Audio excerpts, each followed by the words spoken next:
Ya gimana kabar lu Padi? Pada sehat semua. Sorry ya, kalau 1 minggu ini kita telat posting, telat upload. Re sibuk KKN, guanya sakit, jadi ya gitu deh. Nggak ada yang ngedit. Editornya, alhamdulillah dari satu tim isinya cuma gua dan ya gitulah. Buat lu yang baru dengerin ini versi pengantar tidur ya. Gua kasih disclaimer ini versi pengantar tidur gitu. Jadi cuma ada audionya aja di playlist ini juga gue tulis pengantar tidur ini. So selama gue sakit seminggu kemarin ya gue cuma bisa ngelakuin apa yang bisa gue lakuin. Gue gak punya energi buat ngapa-ngapain. Hobi yang biasa gue lakuin baca, dan karena beberapa waktu yang lalu ada yang ngerekomendasiin salah satu komik baru ya, webtoon itu manhwa, judulnya The World After the Fall, dunia setelah jatuh itu. Ini tergolong komik baru ini, diadaptasi dari novelnya juga. Dikit chapternya tuh, cuma 247. Dan gue pengen sedikit nge-share sih, sharing pengalaman gue baca ini selama gue sakit. Yang jelas, di awal webtoon atau novel ini cukup menarik ya. Di saat banyak webtoon yang bawa genre tentang regresi, reinkarnasi, novel ini justru diawali dengan membawa sesuatu yang berbau regresi dalam tanda kutip, bagaimana kembali ke masa lalu, memutar ulang waktu. Tapi justru di situ main karakter atau pemeran utamanya bernama Jaehwan, dia memutuskan untuk tetap maju dan tidak kembali ke masa lalu. Jujur, kalau kalian baca di novel ya, ini novel yang cukup berat, asli sebenarnya ini cukup berat nih. Kenapa gue bilang kayak gitu? Walaupun kemasannya bagus sih. Karena filosofis banget bro. Serius filosofis banget. Jiwa filsuf gue itu langsung kambuh gitu. Setelah hatam baca nih novel gitu. Ya gue punya background suka baca buku, gak cuma komik sama novel aja ya. Dan karena gue dulu sering baca buku-buku filsafat, karya Bertrand Russell tuh, filsafat barat, hatam gue baca. Pemikiran-pemikiran Nietzsche dan yang lainnya juga selesai beberapa gue baca. Apalagi yang tentang eksistensialisme Sartre dan sebagainya. Ketika gue baca nih novel The World After the Fall, gue nemuin banyak insight gitu. Gila sih autornya, keren memang. Dia ngegambarin hal yang dinamakan dengan eksistensi manusia, atau pertanyaan kita tentang kegelisahan eksistensial. Biasanya kan lu pernah gitu kan, ada lah masa-masa kegelisahan eksistensial kalau dalam ilmu filsafat itu. Kayak pertanyaan, tujuan kita hidup itu apa sih? Kita diciptain itu sebenarnya buat apa sih? Kita ada di dunia ini itu buat apa gitu? Terus kenapa kita harus hidup di timeline sekarang gitu? Kenapa kita nggak dilahirin zamannya Nabi Adam dulu, atau zamannya Napoleon, atau zamannya Isaac Newton gitu? Itu pertanyaan-pertanyaan eksistensi seperti itu.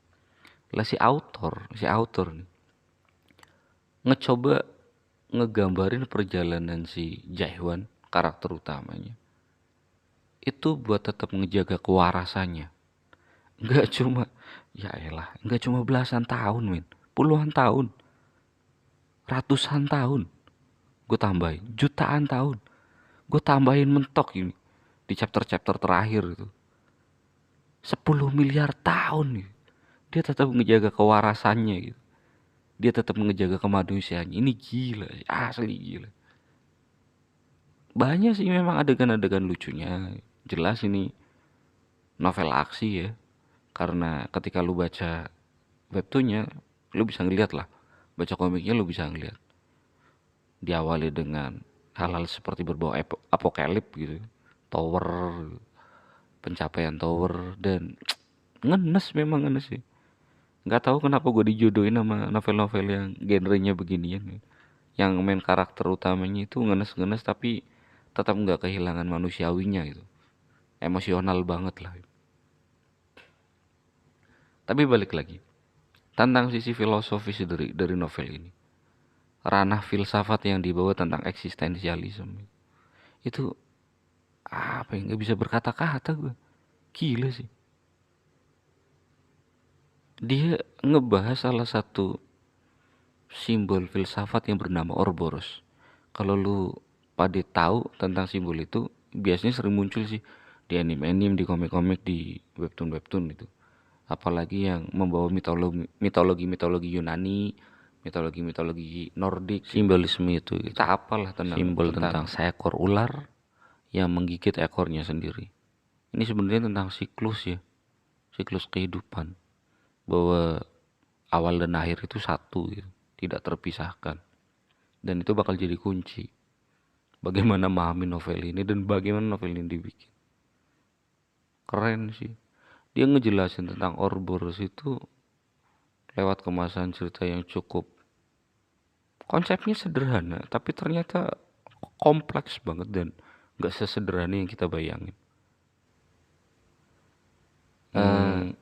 Ada salah satu ras yang bernama ras umur panjang.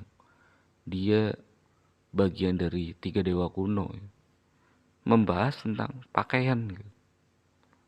Ketika ditanya apa yang dimaksud dengan Ouroboros itu, dan mereka otomatis menjawab Ouroboros adalah pakaian. Apa yang dimaksud dengan berpakaian? Jawabannya dua, respon mereka. Yang pertama adalah berpakaian adalah mengenakan pakaian sekaligus tidak mengenakan pakaian. Tuh, pusing bukan? Itu kayak kalimatnya Tong Samchong ya, di apa, Buddhis atau apa ya? Sorry, nggak bermaksud rasis ya. Yang bunyinya kosong adalah isi, isi adalah kosong gitu. Buat gue kalimat itu udah nggak ini sih, udah nggak misteri lagi, karena udah ketemu jawabannya. Gue approachnya justru lewat matematika. Maksudnya gimana sih? Kosong adalah isi atau isi adalah kosong, atau berpakaian adalah mengenakan pakaian sekaligus tidak mengenakan pakaian. Itu kayak kita, kalau di matematika ya, ralat kalau gue salah, tapi ini yang gue pegang selama ini. Ada kalimat yang berbunyi kayak gini: ganjilnya menggenapkan dan genapnya mengganjilkan. Itu maksudnya apa? Itu bilangan 0 menuju 1. Atau 1 ada karena 0. Pusing kan? Ganjilnya menggenapkan dan genapnya menjadikan itu ganjil. Ketika ada bilangan ganjil-ganjil itu, justru itulah kelengkapannya, makanya disebut genap ya. Tapi ketika ganjil dan genap itu digabungin jadi satu, itu justru nunjukin keganjilannya. Di matematika gitu sih. Yang jelas ini autor ngecoba ngegambarin Ouroboros ya, dari satu filosofis pakaian ini, ngegambarin sebenarnya alam semesta yang di novel itu bermulanya gimana sih, rahasia sistem bisa ada itu gimana gitu, layar sistem itu yang banyak muncul di webtoon atau komik-komik yang lain lah, kalau ada hal-hal yang berbau game, tutorial dan sebagainya. Main karakter juga ngancurin sistem itu, men. Bayangin coba, sistem yang digunain sama miliaran ras, nggak jumlah ini jumlah miliaran ras, dan nyoba dihancurin sama dia. Parah, ini abstrak banget sih, cuma keren ini. Gila, sakit gue bacanya kayak gini, kampret nih. Tapi nggak apa-apa sih, dapat oleh-oleh kayak gini bagus sih, buat refleksi hidup aja. Yang jelas lu baca aja deh. Entah komiknya, entah novelnya, gue recommended banget. Apalagi buat kalian yang suka rada mikir keras ya, buat mahamin ini cerita apa sih, nggak cuma nikmatin gambar sama artnya doang gitu. tapi ngedalemin ceritanya gitu, lu bakal dihadapin sama banyak hal, banyak simbol bahwa di dalam hidup itu yang mau bikin kita hidup ya karena kita nggak tahu apa-apa. Serius, di pertarungan terakhirnya dia dengan musuh terakhir yang namanya rahasia ya, lo baca sendiri, gue nggak mau spoiler tentang musuh rahasianya itu, sempet bikin gue nggak terlalu terkejut sih karena gue udah nebak itu, tapi sempet dikit dikit terkejut. Dia ditanyain itu sama lawan terakhirnya, setelah 10 miliar tahun kamu jatuh ke dalam fall of time gitu, runtuhnya waktu atau keruntuhan waktu itu, kamu pikir dirimu masih manusia gitu. Lainnya ngomong kayak gitu, musuhnya ngomong kayak gitu ke dia gitu. Tapi jawabannya itu filosofis banget. Saya masih manusia karena saya tidak tahu apa itu manusia, dan itulah yang membuat saya tetap manusia. Keren gak? Buat gue keren itu. Itu nunjukin sebuah paradigma, kerangka berpikir, sudut pandang di mana anti mainstream banget sih buat gue itu. Itu mind blowing ya. Mind blowingnya gimana? Selama ini masyarakat umum, kita semua lah, biasanya terjebak pada hasil, hasil, hasil, hasil. Tapi tidak dari kita itu yang benar-benar memahami dan menyadari apa yang disebut proses. Padahal justru proses itu sendiri yang melahirkan hasil. Tapi banyak orang gak ngelihat bagaimana proses itu muncul, bagaimana proses itu diukir, di crafting dari dirinya gitu. Contoh paling umum itu apa sih? Contoh paling umum, paling sederhana itu, yang gak sederhana juga, tapi yang paling umumnya sering dicontohin kayak gini. Kita ngomongin kesuksesan aja lah, kita ngomongin kekayaan gitu. Berapa banyak orang yang pengen kaya di dunia ini? Mayoritas jelas tentu. Tapi pertanyaannya, kenapa dari banyak orang itu ketika dirinya ingin kaya justru menggunakan standar kekayaan orang lain? Bisa nangkep maksud gue nggak? Padahal apa? Kalau kita memang dari jebol lahir ditakdirin jadi jagung, prosesnya kayak apa? Nggak bakalan bisa jadi beras. Terus ngapain pengen ikut-ikutan kayak beras? Kita udah cetakannya nih dari lahir nih. Ditakdirin jadi kucing. Ya gak usah pengen terbang. Kucing ya kucing aja. Gak usah pengen jadi burung. Makanya kemarin-kemarin gue baca komen itu, gue appreciate sih. Makasih banget buat yang udah ngerespon, udah like, udah komen itu. Gue appreciate. Apalagi yang nyoba ngasih masukan, itu evaluasi buat gue. Coba gimana ya? Kalau gue harus ngikutin standar sama selera lu, gak mungkin bisa, men. Yang ada gimana? Kalau lu ngarepin sesuatu sesuai ekspektasi lu, ya lu bikin channel sendiri. Atau minimal lu baca novelnya sendiri, baca komiknya sendiri. Oke lah, kita rilis teori belajar gitu dari kanal-kanal yang lain. Cuma apa? Kalau kemudian kita harus disamain sama yang lain, lah terus nilai uniknya di mana? Gitu. Sesuatu justru menjadi indah itu karena ada perbedaan, kita punya nilainya masing-masing. Gitu. Tapi sekali lagi gue appreciate. Dan itu yang pengen gue sampein. Di novel ini ada salah satu chapternya yang nyeritain tentang filosofis ini. Di mana ketika si Jaehwan main karakternya itu sebagai manusia, dia nggak pengen jadi dewa, dia nggak pengen jadi raja. Yang dia lakuin cuma satu, dia harus nyelesain apa yang dia mulai. Dan ini sulit bro, nggak semua orang bisa ngakhirin apa yang dia mulai. Serius.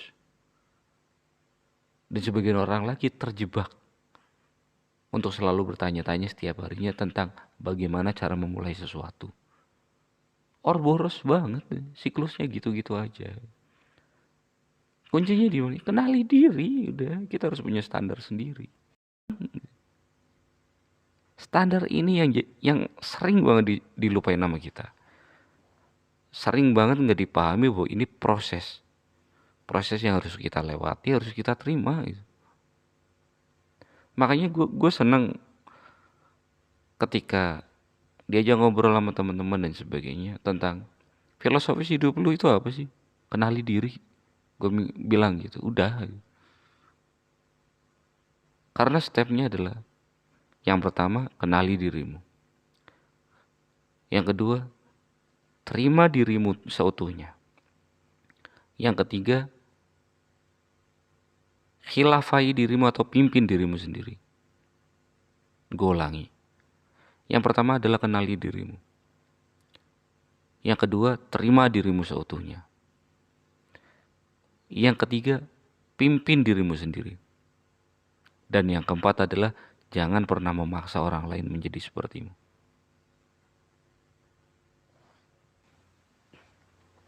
Lo pengen kaya? Ya sesuai proses hidup lo aja. Kalau cetakannya skill dan nggak masalah juga kan kita jadi ikan kan. Analoginya kayak gitu. Kita dilahirin jadi ikan. Ya udah nggak usah pengen jalan di darat, mati malah nanti. Hewan air kalau hidup darat gitu. Banyak pelajaran banget lah dari novel ini. The World After the Fall. Dan nanti bakal ketemu kalau di di ending cerita ternyata hampir mirip kayak itu ya, Omniscient Reader gitu. Ternyata balik lagi ke masa kecil dan sebagainya ya. Cuma ini lebih absurd menurut gue. Absurdnya dalam tanda positif ya. Gue acungin jempol sama Sing Song ini, sama si autornya itu keren, memang keren. Apalagi gue udah tahu ya, hukum ruang waktu, hukum kesadaran itu udah selesai gue lah. Yang disebut kehidupan itu apa gitu. Udah selesai dalam arti step pertama dan bakal ngelanjut ke step selanjutnya. Tapi kalimat dia mengatakan bahwa aku manusia karena aku tidak tahu apa itu manusia. Dan itulah yang menjadikan aku manusia. Itu menunjukkan sebuah proses yang gak pernah berhenti. Kayak ketika lu bertanya-tanya, tujuan hidup itu apa sih? Ya hidup, udah jalanin aja. Kita nggak ditentuin dengan satu kesimpulan tentang diri kita aja soalnya. Kita adalah apa yang kita lakuin tiap harinya. Yang terus kita lakuin, yang membuat kita terus tumbuh, berkembang, bervibrasi dengan orang-orang yang lain. Sampai akhirnya kita mati gitu. Dan apa makna keberadaan kita? Segala perilaku kita sendiri selama kita hidup. Itu yang membuat kita eternal, itu yang membuat kita abadi sih. Dan serius keren. The World After the Fall itu karya yang melawan pakem, banyak sekali karya yang lagi populer sekarang tentang regresi, tentang reinkarnasi, tentang masa lalu, tentang masa depan. Ini adalah sebuah karya di mana autornya menggambarkan main karakternya yang lebih memilih daripada terjebak di masa lalu dan daripada berkhayal tentang masa depan. Dia lebih memilih untuk menjalani masa kini. Dan ketika ditanya apa itu masa kini, jawabannya lebih abstrak lagi. Masa kini adalah waktu yang terus mengalir, terus berproses gitu. Lu baca. Ini bener-bener Ouroboros banget. Gue sampai bingung gitu di akhir-akhir chapter. Loh, kok jadinya psikologis, kok jadinya sindrom Savan gitu. Keren sih memang, tapi gitu aja lah. Lu nikmatin aja nih, The World After the Fall. Itu resume dari gue ya. Review dari gue, ringkasan dari gue. Dan nggak bakalan bosen buat urusan aksi sama komedinya. Aksi-aksinya keren sih, biasa ya. Tapi buat lu yang suka ngedalamin karakterisasi dari sebuah novel, dari sebuah karakter novel, lu bakal nemuin plot baru, lu bakal nemuin genre baru ketika lu baca ini. Ya, kira-kira gitu aja dari gue ya. Kapan-kapan kita bahas lagi resum-resum ini. Soalnya kayaknya gue bakal bikin resum-resum novel yang banyak juga sih. Resume, kok bacanya resum lagi, resume itu nggak bisa dibaca resum ya, beda cerita itu. Kayak gue bakal ngulas juga tentang nano mesin itu gimana, kok lanjutannya nggak ada lanjutannya itu Descendant of the Evil God. Autornya pinter gitu. Dibikin dua sequel lagi dengan judul yang beda lagi si novelnya. Dan banyak novel-novel Korea yang menarik. Gue memang seneng akhir-akhir ini, selama hampir 1 tahunan inilah, lebih milih baca novel-novel Korea itu, manhwa, daripada wuxia lagi. Soalnya wuxia ceritanya gitu-gitu aja gitu. Ngebosenin gitu. Nggak ada keren-kerennya, guyonnya juga ya nggak ada yang fresh, garing gitu. Atau mungkin gue yang nggak update aja sih. Banyak sih sebenarnya novel-novel wuxia yang bagus, kayak apa ya, Library of Science and Technology itu cukup keren gitu. Library of Heaven Path Zhang Zuan kocak gitu, asik juga. Cuma ya gitu ya. Mungkin gua aja yang belum update ya. Yang jelas gitu aja ya. Ini versi audio, ini versi pengantar tidur. Kalau buat lu yang nggak selera ya gue minta maaf. Gue minta maaf karena ngapain gue minta maaf gitu. Enggak. Gue beneran minta maaf. Yang jelas ini buat pengantar tidur aja sih. Yaudah gitu aja ya. Moga-moga kita sehat semua. Buat lu semua yang lagi pada sakit, apalagi batuk-batuk nggak jelas, gue kasih tips: sembuhin dulu radangnya disembuhin dulu. Insya Allah nanti flu sama batuk yang lainnya ikut sembuh kalau radangnya udah sembuh. Jadi ya gitu aja ya, doain kita semua. Dan jangan lupa kalau senang lu share, komen di bawah, pengen bahas novel apa, pengen bahas komik apa. Dan gue undur diri dulu. Gue lu, adios, respect.